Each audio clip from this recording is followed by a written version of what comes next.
What's up? Good. You guys can make happy hour, huh? Said he blinded you with science. I feel bad that I have never noticed it before. Ubaldo looked pretty good. Real good. He's had 2 good outings in a row in a time of need. Real proud of him. He was solid. He had a lot of pitches could have gone his way. A lot of borderline pitches. That he was down in the zone most of the whole game. The one he got up, he was a home run to Saunders, but he was solid. He was, you can say a lot of different things about things that happen in the game, but none of it means anything. We don't get that type of start from him. You don't like to put too much emphasis on one game over another, but does this feel like a big win considering the opponent and circumstances? I mean, if you look at who you're playing and who you're chasing and how many games are left, sure. I'm not going to deny that storyline, but, it's still another, it's a part of the journey and part of the challenges that you face trying to do what we're trying to do. But we've talked to you before about some of your guys hitting milestones or, hit historical moments for the Orioles, like Adam and such. But Manny just became the youngest player in Orioles history to hit 100 home runs, younger than Eddie Murray and, Cal and Boog.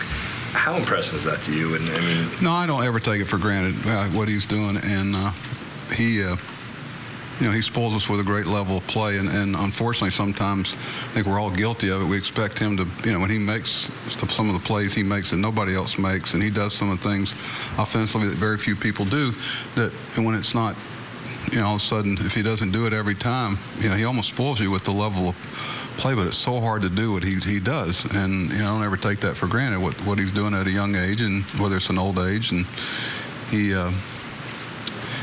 been very durable. It's a guy, he posts up, and he likes to play baseball. He likes to play with his teammates, and he had a big blow for us tonight. Look, Matt this year has had a number of junctures where he's come up big for you with the bat. I presume that doesn't surprise you. No, what doesn't surprise me, and I hope everybody, it's a little thing. Matt took a ball right in the kisser tonight, and I've seen a lot of people come out of the game. We would have taken him out of the game, mostly because he took one in the same place last night. And, just turn around and I was talking to John today, guys, he goes out and catches the pitcher starting up, he's on the field at 6:15. He's catching 100-plus ball games. I mean, and sometimes I'm amazed that catchers are able to do anything offensively with the challenge that the game presents physically behind the plate. And, he blocks balls. He's always there for us. He's one of those guys that you really, and we appreciate him every day. Anybody that catches, but especially the number of games that Matt's caught for us. And, he's been a rock. And regardless of whether he hit a home run to win a ball game tonight, I'm more impressed with, this guy came off elbow surgery, and now he's catching almost every day. And it's just, I thought about it at the time when harking back, getting hit like that is tough. I'm telling you, it's like I went in right after he came in to make sure he was okay, and then John and Richie, especially Richie, he watches him like a hawk, and I went in and watched the replay. Have you seen the replay of it where the ball just kind of went straight down? That's a square one, and that's tough. That's tough. So we'll see how he is tomorrow. You mentioned Ubaldo coming up big in a time of need. On top of that, he does it against Scherzer and Happ, two Cy Young contenders. Really, that's a good point. What does that say about where he's at right now?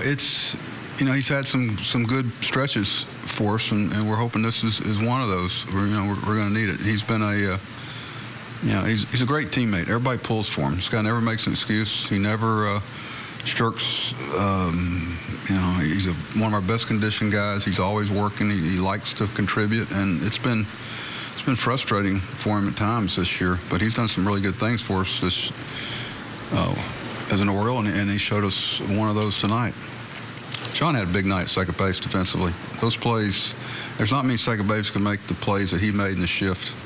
Those are the rare people that allow you to play that shift, which allowed JJ to make a play the other night in the hole because how far we can bring John over because of his arm strength.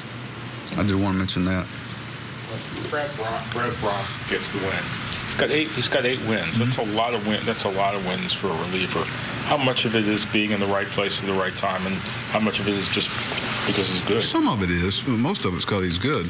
And most of it's because we like him in there with the game on the line. You know, I didn't want to use Givens tonight. And we really had Brad and Zach, and of course I had Worley long, and Drake was there, and I had Hart. But you know, Brad's been.